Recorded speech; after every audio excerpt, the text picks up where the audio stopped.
ਸਤਿ ਸ਼੍ਰੀ ਅਕਾਲ। ਤੁਸੀਂ ਵੇਖ ਰਹੇ ਹੋ ਟੀਵੀ ਪੰਜਾਬ ਤੇ ਮੈਂ ਹਾਂ ਤੁਹਾਡੇ ਨਾਲ ਇੰਦਰਪ੍ਰੀਤ ਕੌਰ ਸੰਗੇੜਾ।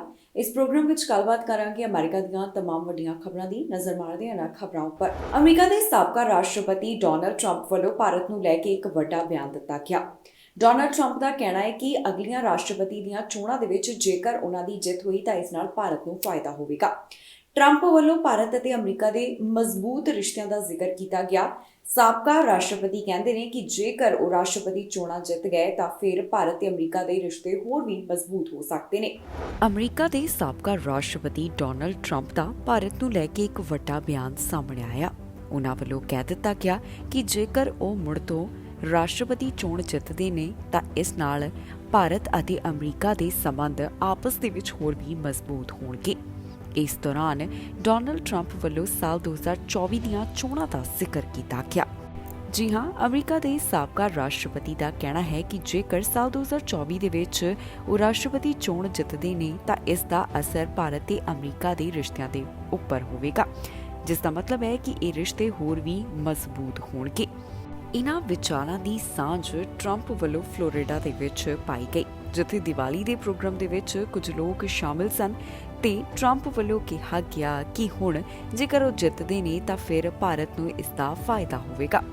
ਇਸ ਤੋਂ ਇਲਾਵਾ ਉਹ ਕਹਿੰਦੇ ਨੇ ਕਿ ਜੇਕਰ ਸਾਲ 2024 ਦੇ ਵਿੱਚ ਅਮਰੀਕਾ ਦੇ ਰਾਸ਼ਟਰਪਤੀ ਚੁਣੇ ਗਏ ਤਾਂ RHC ਦੇ ਸੰਸਥਾਪਕ ਸ਼ਿਲਪ ਕੁਮਾਰ ਨੂੰ ਭਾਰਤ ਦੇ ਵਿੱਚ ਆਪਣਾ ਰਾਜਦੂਤ ਐਲਾਨ ਕਰ ਦਿੱਤਾ ਜਾਵੇਗਾ। ਦੱਸ ਦਈਏ ਕਿ ਸਾਲ 2024 ਦੀਆਂ ਚੋਣਾਂ ਤੋਂ ਪਹਿਲਾਂ ਹੁਣ ਹੀ ਸਰਗਰਮੀਆਂ ਸ਼ੁਰੂ ਹੋ ਗਈਆਂ ਨੇ। ਲਗਾਤਾਰ ਕਈ ਵੱਡੇ ਲੀਡਰਸ ਇਸ ਸੰਬੰਧੀ ਬਿਆਨ ਦੇ ਰਹੇ ਨੇ ਤੇ ਡੋਨਲਡ ਟਰੰਪ ਵੱਲੋਂ ਵੀ ਉਮੀਦ ਪ੍ਰਗਟਾਈ ਜਾ ਰਹੀ ਹੈ ਕਿ ਇਸ ਵਾਰ ਫਿਰ ਚੋਣਾਂ ਦੇ ਵਿੱਚ ਉਹ ਉਮੀਦਵਾਰ ਦੇ ਤੌਰ ਤੇ ਖੜੇ ਹੋਣਗੇ ਤੇ ਉਹ ਜਿੱਤ ਸਕਦੇ ਹਨ। ਅਮਰੀਕਾ ਤੋਂ ਆਰਥਿਕਤਾ ਦੇ ਬਾਰੇ ਜਾਣਕਾਰੀ ਸਾਹਮਣੇ ਆਈ ਹੈ। ਆਰਥਿਕਤਾ ਦੇ ਬਾਰੇ ਚੰਗੀ ਖਬਰ ਹੈ। ਜੀ ਹਾਂ, ਜੋ ਹੁਣ ਤਾਜ਼ਾ ਜਾਣਕਾਰੀ ਦਿੱਤੀ ਗਈ ਉੱਥੇ ਪਤਾ ਚੱਲਿਆ ਕਿ ਆਰਥਿਕਤਾ ਪਹਿਲਾਂ ਦੇ ਮੁਕਾਬਲੇ ਸੁਧਰੀ ਹੈ, ਜਿਸ ਦੇ ਵਿੱਚ ਵਾਧਾ ਦਰਜ ਕੀਤਾ ਗਿਆ। ਅਮਰੀਕਾ ਦੀ ਆਰਥਿਕਤਾ ਬਾਰੇ ਵੱਡੀ ਖਬਰ ਸਾਹਮਣੇ ਆਈ ਹੈ, ਜਿੱਥੇ ਆਰਥਿਕਤਾ ਦੇ ਵਿੱਚ ਹੁਣ ਸੁਧਾਰ ਹੁੰਦਾ ਹੋਇਆ ਨਜ਼ਰ ਆ ਰਿਹਾ ਹੈ। ਤੀਸਰੇ ਕੁਆਰਟਰ ਦੇ ਬਾਰੇ ਜੋ ਜਾਣਕਾਰੀ ਸਾਂਝੀ ਕੀਤੀ ਗਈ ਉਸ ਨੂੰ ਦੇਖ ਕੇ ਪਤਾ ਚੱਲਿਆ ਹੈ ਕਿ ਆਰਥਿਕਤਾ ਅੰਦਰ 2.6% ਦਾ ਵਾਧਾ ਦਰਜ ਕੀਤਾ ਗਿਆ।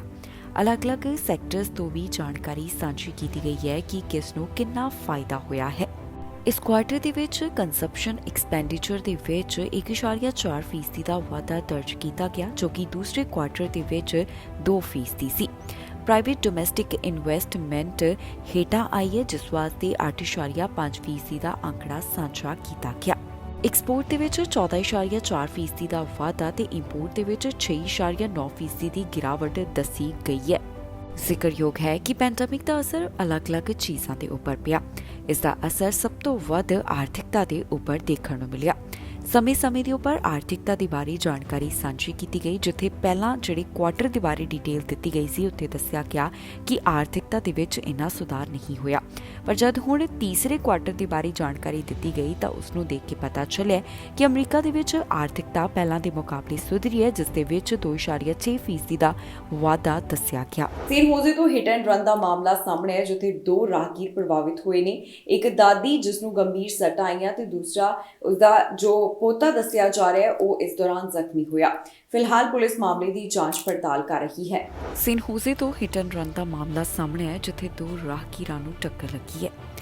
ਹਿੱਟ ਐਂਡ ਰਨ ਦੇ ਇਸ ਮਾਮਲੇ ਦੇ ਵਿੱਚ 2 ਰਾਹਗੀਰ ਪ੍ਰਭਾਵਿਤ ਹੋਏ ਨੇ, ਜਿਸ ਬਾਰੇ ਅਧਿਕਾਰੀਆਂ ਵੱਲੋਂ ਜਾਣਕਾਰੀ ਸਾਂਝੀ ਕੀਤੀ ਗਈ। ਇਨ੍ਹਾਂ ਦੋਹਾਂ ਵਿੱਚ ਇੱਕ 68 ਸਾਲਾ ਦਾਦੀ ਅਤੇ 3 ਸਾਲ ਦਾ ਪੋਤਾ ਸ਼ਾਮਿਲ ਹੈ, ਜਿਨ੍ਹਾਂ ਨਾਲ ਹਿੱਟ ਐਂਡ ਰਨ ਦੀ ਘਟਨਾ ਵਾਪਰੀ ਹੈ।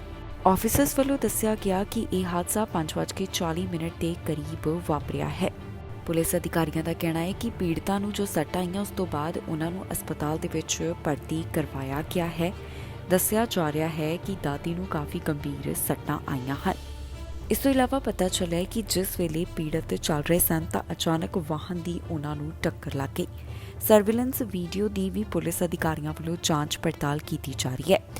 ਦੱਸੀਏ ਕਿ ਜਿਸ ਵਾਹਨ ਦੀ ਟੱਕਰ ਲੱਗੀ ਉਸ ਵਾਹਨ ਨੂੰ ਚਲਾਉਣ ਵਾਲਾ ਡਰਾਈਵਰ ਮੌਕੇ ਵਾਲੀ ਥਾਂ ਤੋਂ ਫਰਾਰ ਹੋ ਗਿਆ ਤੇ ਉਸ ਬਾਰੇ ਪੁਲਿਸ ਵੱਲੋਂ ਬਹੁਤੀ ਡਿਟੇਲ ਅਜੇ ਨਹੀਂ ਦਿੱਤੀ ਗਈ। ਪੀੜਤਾਂ ਦੀ ਪਹਿਚਾਣ ਵੀ ਅਜੇ ਜਨਤਕ ਨਹੀਂ ਕੀਤੀ ਗਈ। ਮਾਮਲੇ ਦੀ ਜਾਂਚ ਪੜਤਾਲ ਜਾਰੀ ਹੈ। ਏਅਰ ਕੈਨੇਡਾ ਵੱਲੋਂ ਅਮਰੀਕਾ ਦੇ ਨਾਲ ਜੁੜੀ ਹੋਈ ਯਾਤਰੀ ਦੇ ਨਾਲ ਕੁਝ ਅਜਿਹਾ ਕੀਤਾ ਗਿਆ ਜਿਸ ਤੋਂ ਬਾਅਦ ਉਹਨਾਂ ਨੂੰ ਮੁਆਫੀ ਮੰਗਣੀ ਪਈ। ਇਹ ਯਾਤਰੀ ਨੇਤਰਹੀਣ ਸੀ ਜੋ ਕਿ ਗਾਈਡ ਕੁੱਤੇ ਦੇ ਨਾਲ ਸਫ਼ਰ ਕਰਨ ਜਾ ਰਹੀ ਸੀ, ਪਰ ਸਫ਼ਰ ਕਰਨ ਤੋਂ ਉਸ ਨੂੰ ਮਨਾ ਕਰ ਦਿੱਤਾ ਗਿਆ, ਜਿਸ ਤੋਂ ਬਾਅਦ ਉਸ ਨੂੰ ਬਾਰਡਰ ਦੇ ਰਾਹੀਂ ਅਮਰੀਕਾ ਵਾਪਸ ਆਉਣਾ ਪਿਆ, ਜਿਸ ਵਾਸਤੇ ਜ਼ਿਆਦਾ ਪੈਸੇ ਵੀ ਖਰਚ ਹੋਏ। ਹੁਣ ਜੋ ਕੁਝ ਵੀ ਕੀਤਾ ਗਿਆ, 에ਅਰਲਾਈਨ ਨੇ ਇਸ ਸੰਬੰਧੀ ਮੁਆਫੀ ਮੰਗੀ ਹੈ। ਏਅਰ ਕੈਨੇਡਾ ਵੱਲੋਂ ਕੁਝ ਅਜਿਹਾ ਕੀਤਾ ਗਿਆ ਜਿਸ ਤੋਂ ਬਾਅਦ ਉਹਨਾਂ ਨੂੰ ਮੁਆਫੀ ਮੰਗਣੀ ਪਈ। ਦਰਅਸਲ ਏਅਰ ਕੈਨੇਡਾ ਵੱਲੋਂ ਨੇਤਰਹੀਣ ਔਰਤ ਨੂੰ ਉਸਦੇ ਕੁੱਤੇ ਨਾਲ ਸਫ਼ਰ ਕਰਨ ਨਹੀਂ ਦਿੱਤਾ ਗਿਆ, ਜਿਸ ਤੋਂ ਬਾਅਦ ਹੁਣ ਉਹਨਾਂ ਵੱਲੋਂ ਮੁਆਫੀ ਮੰਗੀ ਗਈ ਹੈ।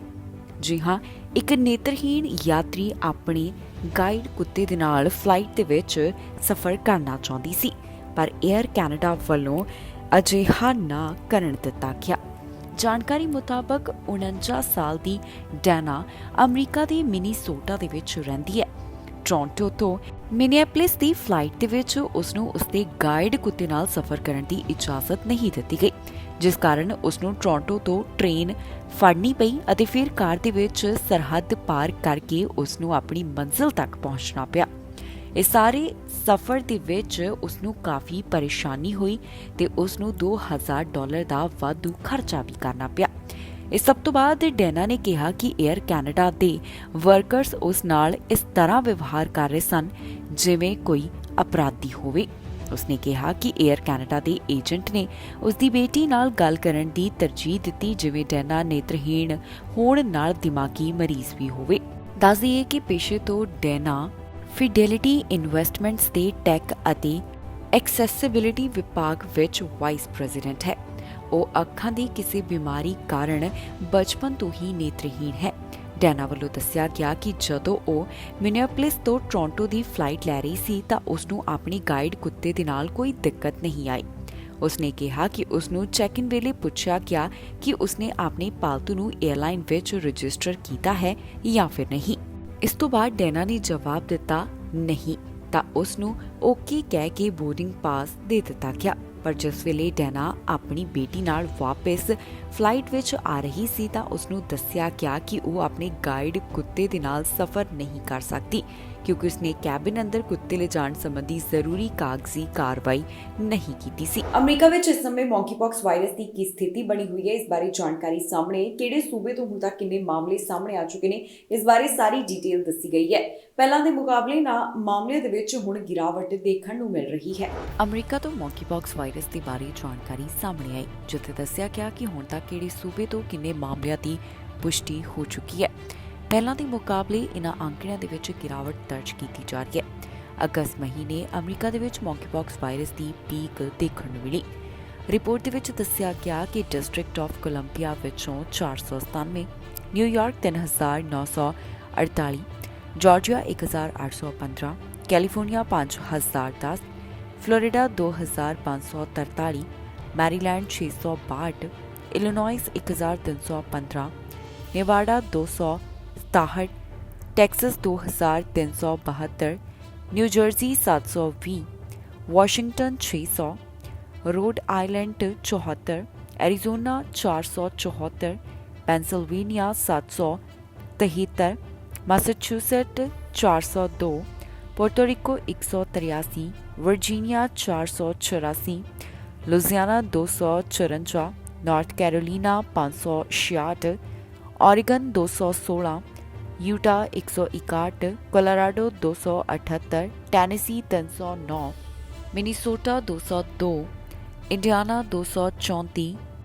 South Carolina 172, Mississippi 87, Michigan 266, Alabama 130, हायो 281, हवाई 34, new Hampshire 30, New Mexico 42, Arkansas 59, Nebraska 29, Wisconsin 76, Kentucky 56, Oklahoma 43, North Dakota 6, Wyoming 4, Alaska 5, West Virginia 12, Montana 6, Kansas 14, Vermont 3, South Dakota 2 monkeypox virus ਦੇ ਮਾਮਲੇ ਦਰਜ ਕੀਤੇ ਜਾ ਚੁੱਕੇ ਨੇ ਤੇ ਇਸ ਬਾਰੇ ਹੁਣ ਅਮਰੀਕਾ ਤੋਂ ਤਾਜ਼ਾ ਜਾਣਕਾਰੀ ਸਾਂਝੀ ਕੀਤੀ ਗਈ। ਇਹ ਸਨ ਕੁਝ ਖਬਰਾਂ ਜਿਹੜੀਆਂ ਅੱਜ ਦੇ ਦਿਨ ਅਮਰੀਕਾ ਤੋਂ ਸਾਹਮਣੇ ਆਈਆਂ। ਬਾਕੀ ਖਬਰਾਂ ਲਈ ਤੁਸੀਂ ਬਣੇ ਰਹੋ ਟੀਵੀ ਪੰਜਾਬ ਨਾਲ।